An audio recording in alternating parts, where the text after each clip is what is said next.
Welcome to Talking Time podcast. Today we've got two very special guests from Oracle Time magazine. Rikki, would you like to introduce them? Oh, quickly to me then, is it? So yes, we do have two esteemed gentlemen, journalists, reporters, people who know how to work with words better than I, and also very good with cameras, it turns out. These two folks have been friends of mine for over a year, met multiple times throughout the last year, mostly in different countries, generally Geneva, but it is my pleasure and Katya's pleasure to introduce two folks. We have got Tom and Sam from Oracle Time magazine. How are you guys doing? Very good, thank you. But Katya, this is the third episode. How have the first two gone down? Great response.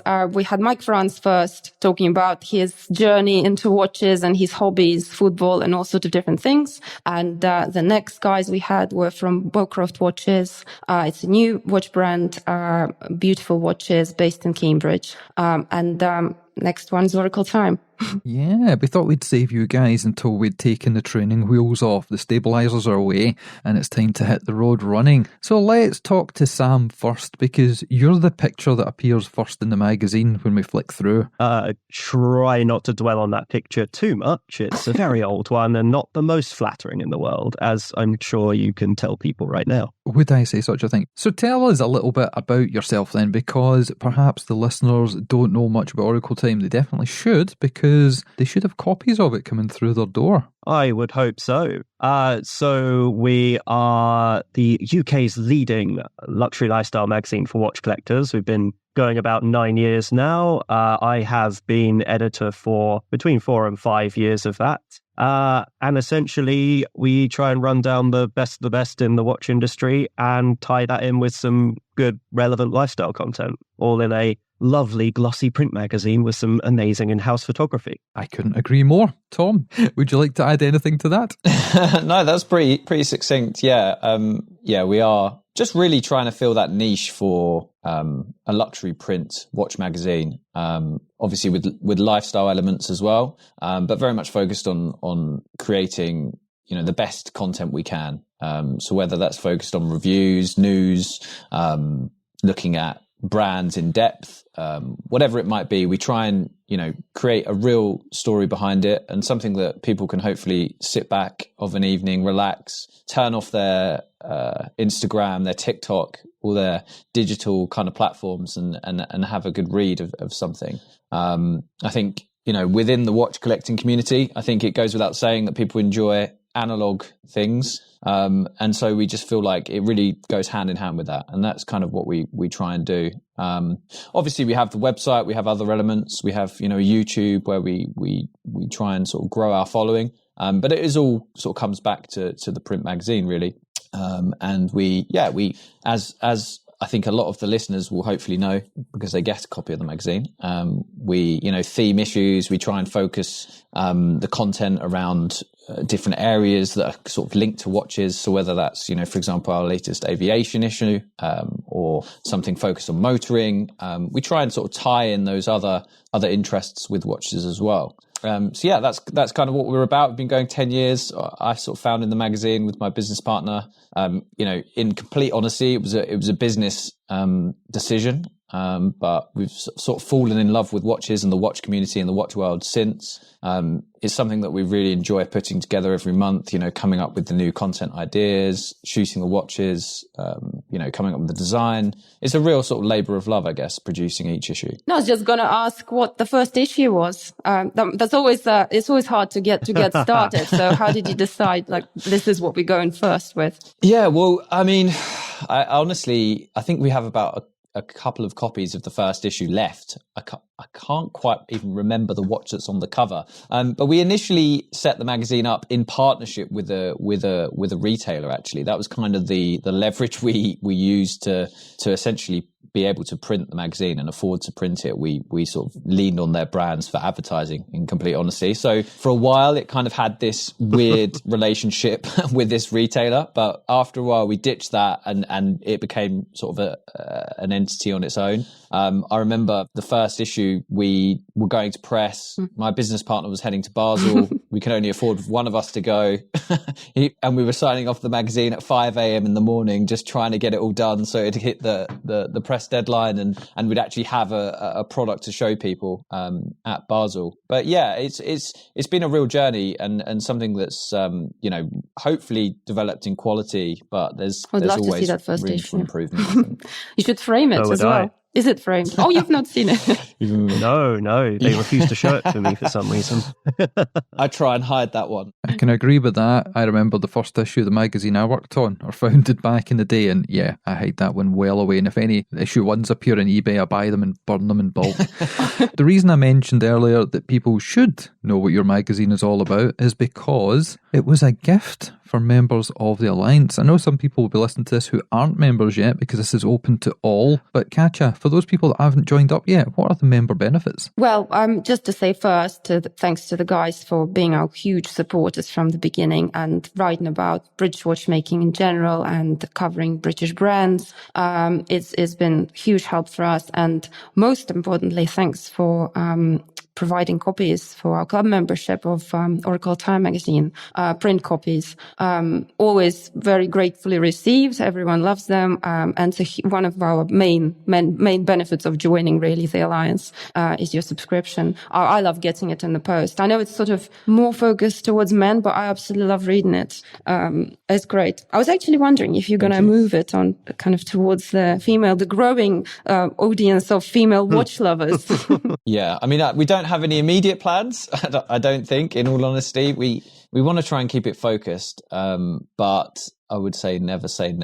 I'm open to ideas and possibilities, I guess. But yeah, no, thank you, Katya, as well for setting up the partnership, because I think, yeah, it really adds, some quality to our readership. Obviously, the members receiving it, and hopefully they enjoy it. But yeah, women's watches and the women's side of things, I'm not 100% sure. I don't have a definitive answer, I would have to say. Well, if you haven't already joined the Alliance and you haven't seen the magazine, I would heartily recommend that you do so, because every moment that you're not a member, every moment you don't see the magazine, you're missing out. Every month I get a copy through my door and the quality is as good, if not better, than both of these guys have just said. It's a cavalcade of information, not just on watches, but associated things. Generally, as Katya pointed out there, it's more predominantly male orientated, but I know that Sarah, who works with us on the Scottish Watches podcast and co-host there, she is getting her feet under the table a little bit and doing a little bit of, I don't know, authorship with you guys as well? Yeah, you can read her piece in the latest issue where she covered the Bolivar A11 as a sort of unusual, unsung, very cool military vintage watch. Yeah, and as much as you say you don't delve into women's watches as much, the fact of the matter is most women I know wear unisex or larger sized watches, so it covers all grounds. I have got a test watch in at the moment that my girlfriend is wearing because she wheeked it away and absolutely adores it, and it is a 42mm, so size doesn't matter, it turns out. Oh, it's actually really true. I prefer male watches. I very often sneak Alistair's watches. Largely the case across the board. Yeah. Yes, but no, it's a fantastic magazine, and we're probably going to delve into the depths of how it all came to be and what the progression has been over the past decade. But first of all, Katya, do you want to give us any updates on the Alliance and what has been happening there? We've been busy. We, as usual, got our social media and website running with lots of news from British watchmakers and different features that we do. But also we're working by popular demand on a live event for next year, which we're really excited about. Keep an eye on our website and social media. And we're also working on a careers hub for the sector as well, which should be launched in about a year's time. There's quite a lot of work there. Why don't you tell us what British watches you're wearing today? And if you're not British, then don't tell us. Sam, you can go first. Wow. I'm not wearing a British watch, unfortunately. I do own a couple myself. I have a Fears that I bought ages ago, second batch of the Brunswick, a Duckworth Pressed X, and a few other of the more accessible ones. But what I'm wearing today is actually the watch my now fiance got me recently as an engagement gift. So rather than a ring, she went for a watch, and it is a 1955 Jaeger-LeCoultre Futuramatic Portal. Oh, wow. Oh God, she knows you well. Oh, yes. Instead of the ring, a watch. She has great taste in watches. Debatable about men. Oh, wow. Again, yes, okay, fair enough. And moving across to your cohort, Tom, what are you wearing? I am not wearing a British watch either. So I don't actually own a British watch. Do you own any Rolex watches? Pretty terrible, really. I don't. I mean, I enjoy like an esoteric brand, I guess. But I'm wearing a Jungen's Meister telemeter, which I'm a big fan of. It's a sort of a vintage throwback design. Just a German watch, obviously, because if you go on the British watches podcast, you gotta wear a German watch apparently. Rikki, what have you got on your wrist? Well, I am kind of wearing a British watch that is designed by a Portuguese man that's involved with Scotland, and that is the Isotope Alba. This is a variation of the Hydrium X series put together by Jose, and it is fantastic. It's got a very glossy white dial enamel with heat-treated blue hands, very Scottish in theme on an FKM rubber blue strap. And the reason this one is called the Alba is he loves coming up to Scotland for vacays, and he obviously likes to go to different places, including at the Isle of Arran. And it turns out his company, Isotope, is named after isotopes, which were discovered in, I think it was Glasgow University, nearly 100 years ago, there or thereabouts. So when he came up with the idea of doing a Scottish watch, he got in touch with myself at Scottish Watches and said, would we like to collab? We said yes, and this was the result.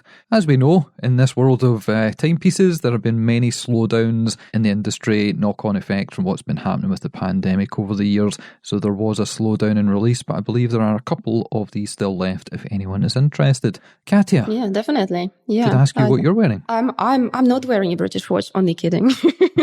I'm wearing a British watch. I'm wearing a Mr. Jones watch. Which is very cool. Always playful watches. I like them. They make me smile. And I've got Number Cruncher.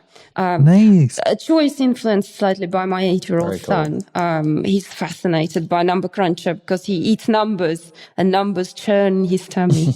In addition to numbers, he's got lots of other stuff churning. There's houses and cars and all sorts of junk inside of his tummy. Mr. Jones do really good watches at very economical prices. They're very fun. They're exactly what the watch hobby should be. It's all about enjoyment, and hobbies should be fun, and they definitely do that. And we did an open dial with them, and God, when was that? That was nearly a year ago, probably. That's still on YouTube, isn't it? It is on YouTube, and it's on our website, yeah. Yeah, so people can have a look at that after they finish listening to this episode. But let's get back to it with the guys. How did the whole magazine come to be then? What was the planning process, and what have been the highlights and the lowlights across a decade? Because we've had pandemics, we've had all kinds of ups and downs. The magazine itself was born out of essentially myself and my business partner worked for another publishing company. We were running a very similar operation to Oracle Time, and decided that we were doing all the hard work ourselves, and essentially decided that it was going to be something that we might as well do on our own. Especially as our sort of bosses then kind of lacked the passion that we wanted. So yeah, that's how it all started. It was a business decision. I was sort of 25 when we started it, so it was quite a while ago now. But yeah, from then I've always had an interest in watches. My family a family of collectors, I guess. My uncle's massively into watches. He has the first Ulysse Nardin Freak. My dad collects Rolexes, so it's always been sort of around my life. But it wasn't until a few years of producing the magazine in partnership with that retailer that I mentioned, the passion sort of really developed further. And yeah, been lots of ups and downs, as you mentioned, since we first launched the publication. But I think, since Sam's been editor and over the past 4 or 5 years, it really has developed as a publication that, we can be proud of. And we are a little bit perfectionist. There's always things we look at, we can include, whether that's the photography, whether that's the content, whether it's the journalism behind the stories. But we've put out some really strong issues. We get some great feedback. So that's probably the most exciting part for me is the feedback that we get from our readers and fulfilling that niche, I guess, and that sort of gap that there seems to be in the UK market for a print magazine, and just trying to keep the quality high is something that we always strive for, I guess. No, you do it well. And for you saying this is a decade in, it took a while to get the wheels in motion in your brain to fall in love with it. To watch you over the past couple of years, because I've seen you over in Geneva at Watches and Wonders the last two, to see the amount of energy and effort you put in, because some people, it literally is a box tick exercise and they phone it in. But when you're over there, you're running around as daft as me. And I'm going from one place to another, getting Instagram reels, recording stuff, sometimes recording a podcast live. But you've got the same amount of kick after 10 years, which usually, that 7-year itch, it starts to wane slightly. How do you keep your motivation and your spark going? First and foremost is, that strive to produce something that we can be proud of. Like, I think that's the main thing, that drives me. We're not going to become millionaires doing this. in all honesty, it is trying to produce something that's high quality. That's just something that I think, me and the team have in us. We are a small team as well. There's only probably 8 full-time staff. You've got tons of contributors. I looked and you pretty much got everybody. every journalist, blogger, the best ones in the watchmaking world. I don't know, is there anyone you don't have on the list there? No one we won't get on there soon. Yeah, we try and work with the best journalists, to produce the best content, obviously, and we're able to outsource that. But the small team that we have, like I said, it is like a family. So, we've seen that grow, we've seen the effort, the hard work that they put in. It's a much higher quality product as well, because unlike online, where if somebody makes a mistake, there's a typo, it can be fixed under the radar and nobody has an idea unless somebody spotted it. Once the presses start rolling, that's it, game over. So I feel for you. And the amount of energy that goes into magazines versus throwing a picture on Instagram at 1920 by 1080, it's got to be the highest of quality because it's coming out in print. And that's what I love about your magazine, because like you say, you can disconnect after a long day. You've been staring at a screen for 8 hours. The last thing you want to do is look at your phone. And if you can just lie back, chill out, coffee, whiskey, whatever it is in hand, and just flick through the pages. It's also not curated to what you've already looked at. Instagram with the algorithm, if you look at Rolex watches, they're going to show you more Rolex. With you guys, every page is different. And if you miss the contents page and just jump straight into the heart of it, you're on an adventure. You don't know what's going to come next. And I absolutely love that. Yes, love. I actually collect them all. I've got them, the piles sitting here. And it's a great deal as well. How much is it, guys? £89.50. Which is 10 issues throughout the year. No, that's really good. Great, yeah. And we could probably jump over and ask Sam then, what's your kind of origin story? How did you get involved in this? Well, his first word was that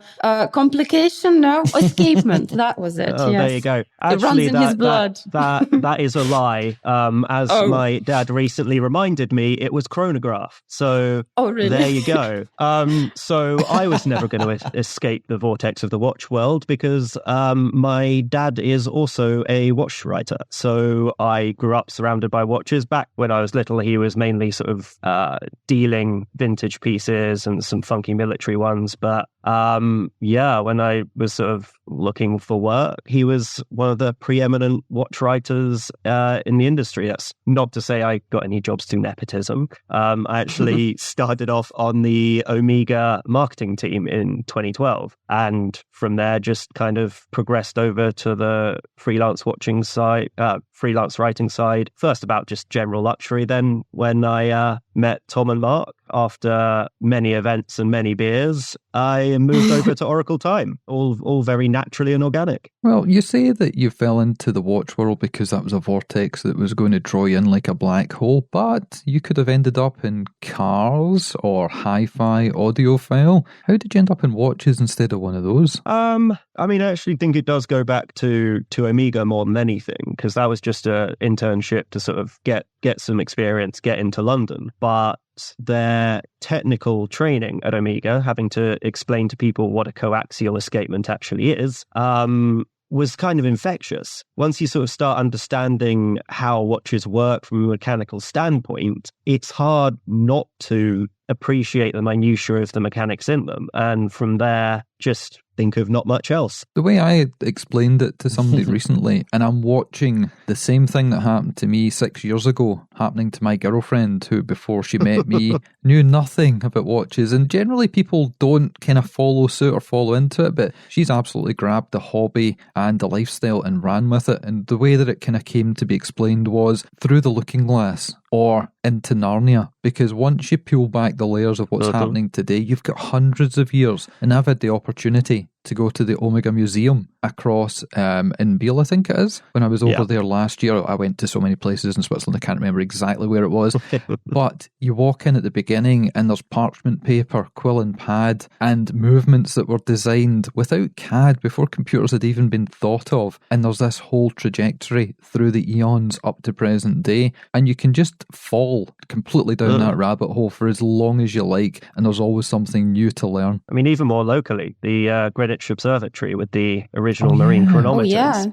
It's incredible. Things like understanding that we basically have toasters from some of the concepts he was working with there to stop issues with changes in temperature. There's a lot that comes from it, and it's endlessly fascinating. Talking about history, a great place to visit is a watchmakers exhibition at the Science Museum on the second floor. If any of the listeners haven't been there, that's amazing. It's kind of like a historic tour through British watchmaking, ending with the work of George Daniels and Roger Smith, our chairman. Oh, those guys. It's actually such an impressive exhibition. It's quite big. Well, that's something that I've not looked at, but I'm going to hopefully do a little tour of the UK this year. I promised to do it last year after COVID ended, but the thought of international travel and aeroplanes, it kind of caught me instead of staying within the mainland of the UK, but I'm definitely going to be taking some trips there. Now, apart from the watch content that's in the magazine, like I said, you cover multiple genres. What other things have you got in there? What have been the highlights maybe of the last few issues? Yeah, so obviously we cover style, which goes hand in hand with watches being sort of an extension of style. So that's always a big part of the publication. As I said earlier, we theme the issues as well. So we try and create sort of content around those themes that sort of works nicely with the watch content as well. I mean, in terms of highlights over the last few issues for lifestyle content wise, I don't know, it's hard to remember. I'm always so focused on the issues coming up that as soon as one's done, one that springs to mind is for the latest aviation issue we shot at the Stowe-Morries Aerodrome in Essex, where our offices are. So it's actually the only surviving World War I aerodrome in Europe. So we shot some sort of vintage style pilots watches, some sort of aviation inspired clothes there. It's a really cool place.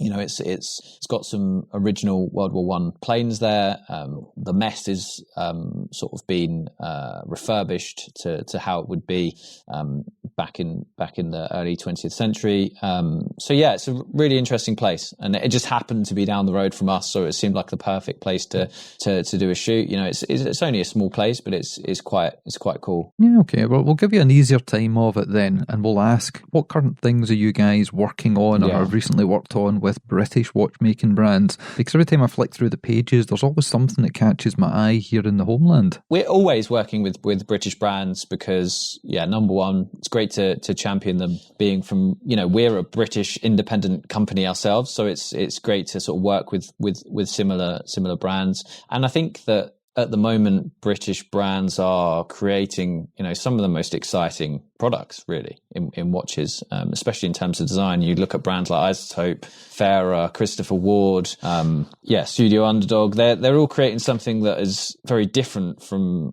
what you'd find elsewhere. And there's that sort of a sense of imagination and sense of creativity, which is something that interests us. And you've done some very interesting YouTube videos with a few prominent people in the British watchmaking world. There was one with Mike France and Nicholas Bowman-Scargill and Jonathan Hughes, the collector. What were the highlights or the key points that you've discovered from this?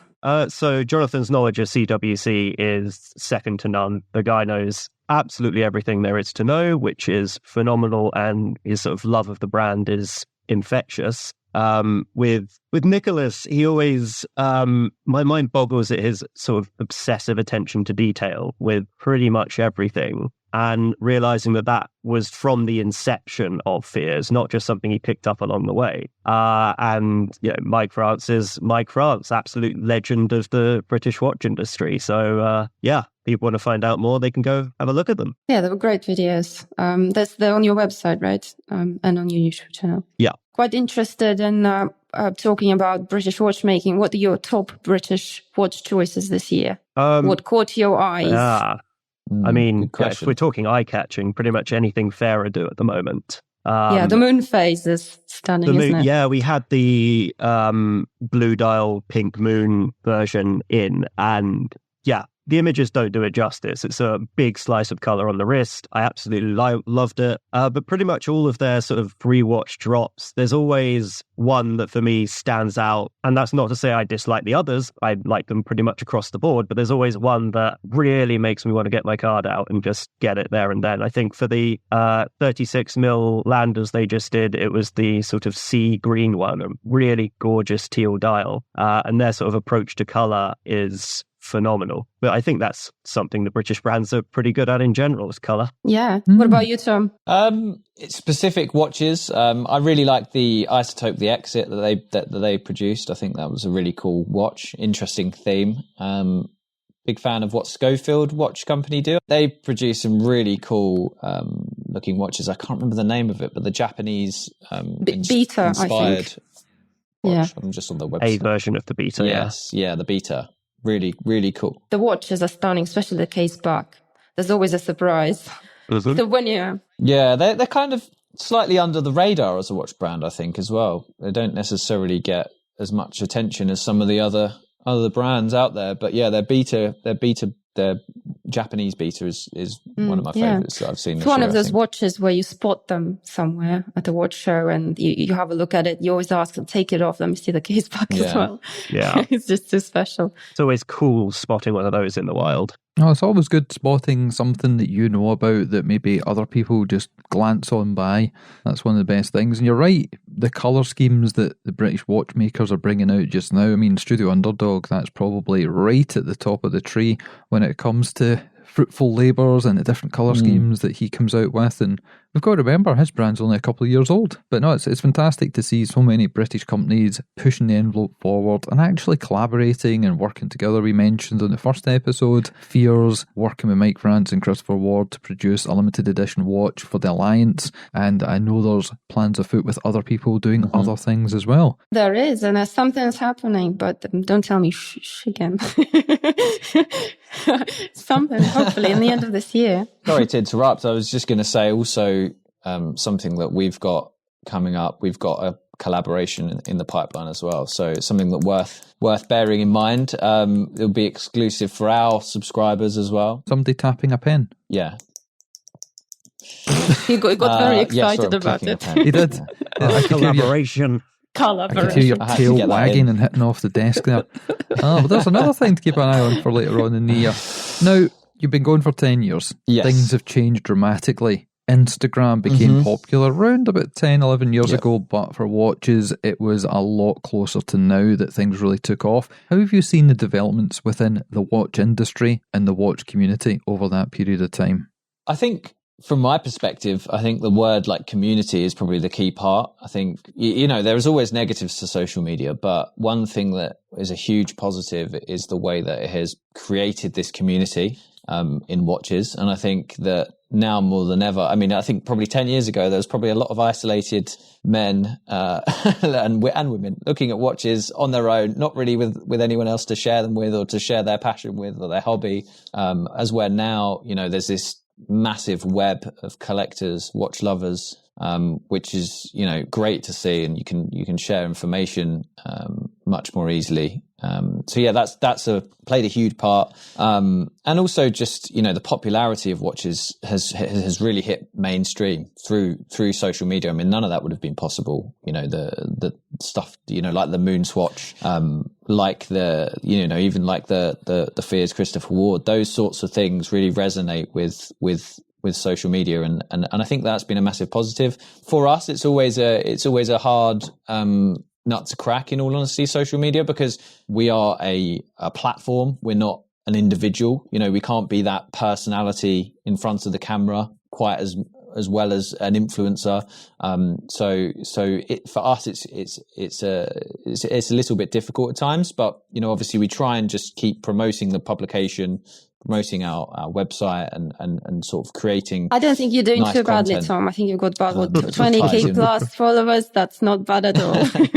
It's okay. Yeah. I mean, I think that, there's always this temptation to just have this kind of like real strong personality at the forefront of content nowadays. And I think people like to see that insight into, into the behind the scenes stuff. I think that's something we're going to try and do more with our social media is showcase how the magazine's put together, some of the process behind it, some of the more of the watches that we get into the office, because we get so many lovely watches sent to us to review and write about and photograph. And I think something that maybe hopefully our readers and followers would enjoy more is perhaps more of a behind the scenes element, which is something we're going to try and expand moving forward. But we're really focused on trying to build that community as well. Last year, I don't know if you guys saw, but we did a consumer watch awards, essentially, digitally online. So that's great. Thank you very much. I was actually away in South America at the time, so we were in the office just staring at the results near the time. It was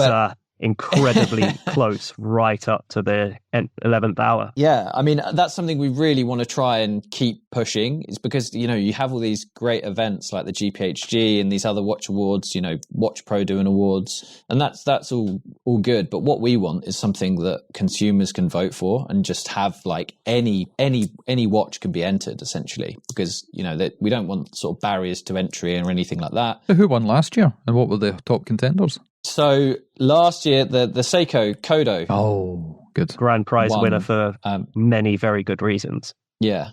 So it's really cool to see that people, pick that as well, because it is such an amazing watch. I mean, the results are still live on the website. So that won the grand prize. But we obviously have other categories as well. The win that featured on the cover of our December Jan issue. So that's going to be the same this year. We're going to run it in the autumn time, and the winner of the grand prize will be featured on the cover. The Seamaster Planet Ocean Ultra Deep won the dive watch. The Speedmaster 57 won the chronograph, I think. Yeah. Yeah, so lots of Omegas there. The dress watch was A. Lange & Söhne, the Grand Lange 1. So yeah, so it does really showcase that, the readers and our visitors to our website, they know what they're talking about, hopefully, when it comes to watches. Definitely, yeah. And what are your sort of other projections then across this year and beyond, using that decade of experience? We'll be doing much of the same, really. We won't be trying to reinvent the wheel, in all honesty, but, just really continuing to, we've got 6 issues left of the year now. So focusing on those in terms of content. Obviously, we'll be doing the Consumer Watch Awards. We've got some collaborations coming up. In terms of the industry, I mean, I don't know, perhaps you can answer that, Sam. I'm feeling a little bit, I don't like making huge predictions. Yeah, neither do I, especially because literally all I do is focus on the magazine. So putting one foot in front of the other at the moment. Yeah, I mean, things like, obvious trends to us, salmon dials is something that we've seen this year, titanium watches, all the normal stuff. A lot of flyback chronographs, which seems to have come out of nowhere, and I appreciate a lot of them. And I mean, for me as well, I mean, I guess predictions wise, I mean, I like using new technology to help create. Oh, Chat GPT's writing your articles. Cool. Oh yeah, we're sort of outsourcing an issue to ChatGPT. No, we're not really, but I have written an article on AI watch design, which will be coming out in our June issue. Who's featured in that? Who did you speak to? We didn't. We just created some watches ourselves, basically, and just had a play around with Midjourney and some other platforms. The results are actually pretty cool. Well, the reason I asked about that is I was speaking to George Bamford, another British watch guru, and he was telling me that he used AI software not only to help with watches, but the packaging and some of the stuff that was produced was insane. Yeah. So I think that sort of tech, I sort of discuss it in the article that I've written, but it's really good for concepts, coming up with original ideas and things like that. But real world, I'm unsure of I'm not a designer, so I can't say definitively, but it's very good at coming up with some really cool concepts. And I think that's, the initial stage of designing a watch, or even a watch box, or whatever it may be. And I think I think that will play a big part in some areas in future, definitely. Well, I can definitely see many brands latching onto that like you wouldn't believe. Yes. Like they have absolutely wringed the neck of NFTs and crypto over the last couple of years. Oh my God. That will come back. That's going to come back. Are we going to go back there again, are we? Yeah, okay. Well, not the pixel art JPEG stuff, but I think there's a big use case for NFTs in tracking authenticity and even having digital certificates and things like that. I think that watch brands, we've seen watch brands like Vacheron introduce similar programs, and I think that more brands will potentially do it. But that's a wild prediction right there. Yeah, you guys are based in the UK, as are we, but mostly watch events happen across the world. I've caught up with you in Geneva twice, not seen you anywhere else, but have you got plans to travel out with these borders? Have you got any events coming up, perhaps Dubai Watch Week or Wind Up Watch Fair or something like that happening? No firm plans currently, but I would love to get to Wind Up Watch Fair. I've heard some good things about it. Do you know the British take that over? There seems to be more hype. Christopher Ward and Fears all over it. I think Christopher Ward is sponsoring it. Yeah, I was having a drink with Don Cotter at Vertex about this, and he was just like, British brands do incredibly well over there. Used to be mainly US, smaller, accessible brands, and now the Brits have truly invaded. So that's why I'm kind of debating it, because I don't necessarily need to go there to see the British watch brands. That seems a little silly. But it does seem like it's got a really good community vibe over there. So still thinking about it. What I would like to get to, though, is Dubai Watch Week. It's been on my radar since it started. It's just been getting bigger and bigger every year with editions specifically for the fair from, MB&F and some of the real high-end guys. So two very, very different shows that kind of showcase the breadth of the watch world. But I think of the two, I'd very much like to get to Dubai soon. And Tom, what about you? Where's your passport going to end up this year? Yeah, I mean, always interested in getting out and seeing some watches. I think that's always interesting. But again, now at the moment, the world seems like a smaller and smaller place. You can send videos, we can look at watches. There's nothing that quite beats the getting a watch in your own hands and feeling it and playing with it, of course. But from our perspective, we work very digitally, try and get as much stuff sent to us as possible. Try and keep those costs low key, and that's kind of the way we work as a publication. But it's always good to go to manufacturers and events and see obviously the guys involved in the watch community. Totally. Well, as I say, met you guys twice at both iterations of Watches and Wonders post-COVID. What did you think of the show, and especially this year? What were your kind of highlights? Doesn't have to be British brands. Don't worry, we can extend the scope worldwide. Well, I'll have to leave this one to Tom, as I made the cardinal sin this year of not attending. Oh, yeah. You missed the dinner that me and Tom had with other people. No, it wasn't candlelit, just us two together. There was a whole load of other folks there, but we had a great chat. We were walking around the streets of Geneva and went to a couple of after parties and stuff, and it was a good vibe. I remember the year before. I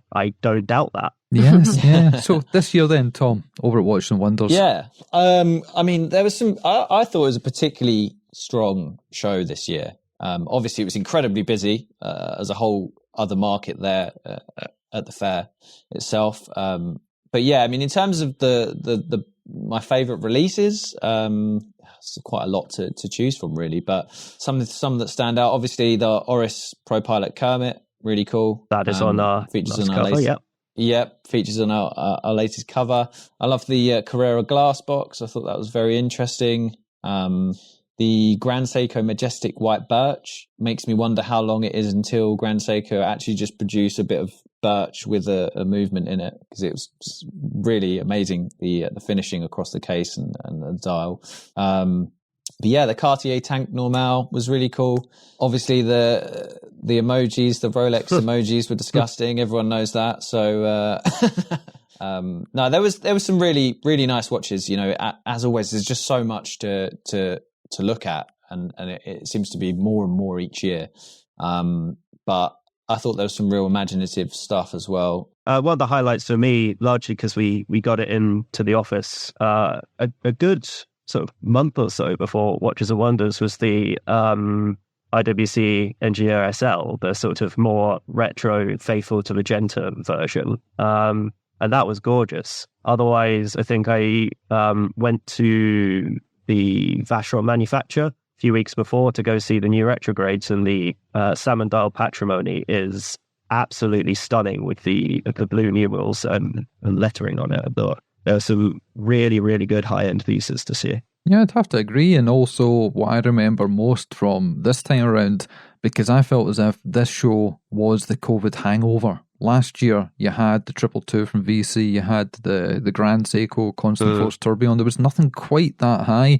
Rolex looked like they'd swapped their design notes with Tudor. Tudor went quite plain sailing, quite safe. Rolex did something nobody expected, clear case backs in a Daytona. It just blew my mind what they were doing within their scope, not out with. But it was the independence. It was seeing what the likes of Chapek were doing, what even Trilobe were doing. There was lots of cool little things tucked away. And the best of it was, this year watch enthusiasts could buy a plane ticket and actually go and experience it themselves. It wasn't locked up for media. They had 2 public days, which people seemed to really enjoy. Yeah, I think the only thing that is a bit of an issue with the show is, as you say, there's all these independents throughout the city, and they're kind of spread around in the hotels. And you know, it'd be great if they somehow managed to get, because obviously you can buy a ticket as a consumer to go to Watches and Wonders, but you might not necessarily, you might miss all of these smaller brands that are dotted around. You know, Carl Suki and Sohn launched the Belvedere, which is really cool. There's some great watches out there. So that seems like they're sort of missing a trick a bit. It sort of needs to be contained a bit better, I think. You know, it's all right for us. We're over there for a week and working and stuff. But, you know, for consumers, it'd be great if they're able to see all the brands in one go. It does make me look nostalgically back on the days of Basel World, because obviously in its heyday, every watch brand and jewelry brand under the sun would go to that. It was open to consumers. You could wander around and get completely lost and see more than you ever expected to.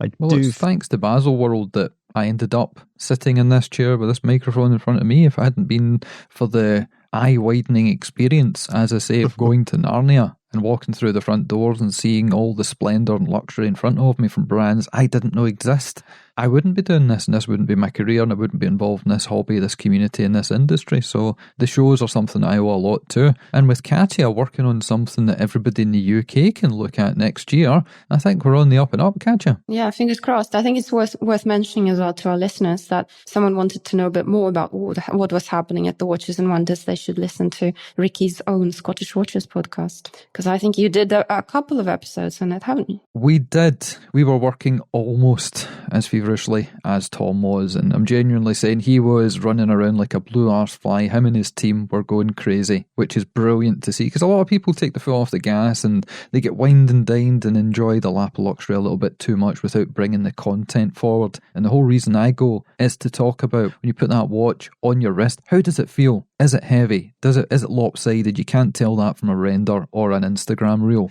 And yeah, you're right. We had a couple of episodes at Scottish Watches, one immediately after the show where we went through 35 different meetings that we had over the course of 3 days, tried to compress that down to an hour and a half. And then we had Barbara Palumbo come on to give her take, because she's got the gemology background, the jewellery industry background going back decades. And it was really good to sort of compare and contrast what was going on between us both, what we liked, what we didn't like. Rikki is very prolific with his episodes, 2 a week. So I think although Watches and Wonders wasn't that long time ago, he probably already churned about 25 episodes after that. So what numbers were those?